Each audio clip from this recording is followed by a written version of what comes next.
Bonjour à tous et bienvenue sur boursicoté.com pour cette nouvelle analyse technique des principales matières premières. Nous pouvons constater donc que l'or, après être venu tester ici la zone des 1245 $ l'once, revient sur son ancien support ici des 1265,50 $ l'once qui agit désormais comme zone de résistance. Toutefois, nous pouvons constater que les cours restent bien ici au-dessus de la moyenne mobile 20 exponentielle.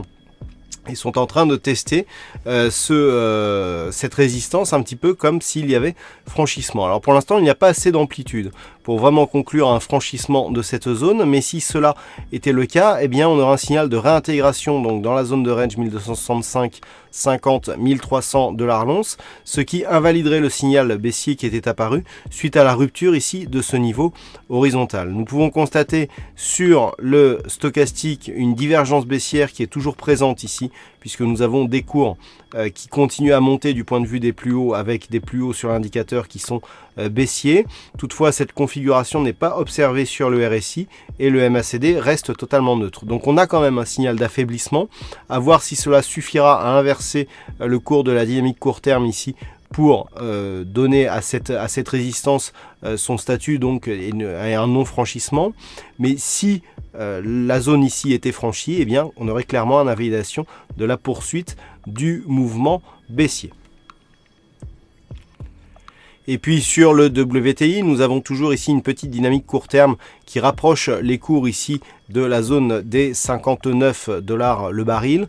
Donc pour l'instant, on est toujours sur une neutralisation, je dirais, de la dynamique moyen terme, puisqu'il y a très peu de dynamique. D'un point de vue court terme, on reste ici orienté à la hausse du fait des oscillations que nous avons entre la moyenne mobile 20 exponentielle ici et des contacts sur la bande de Bollinger supérieure.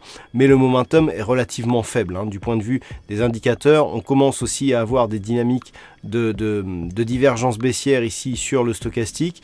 Là aussi sur le RSI, ce n'est pas constaté, mais on sent bien ici, il n'y a qu'à voir le MACD, qu'il n'y a pas de momentum sur cette dynamique haussière.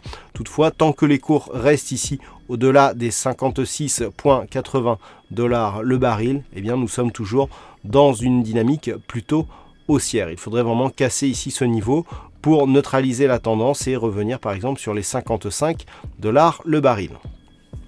Voilà donc ce que nous pouvons dire sur l'analyse technique de ces principales matières premières. Passez une bonne soirée, de bons trades.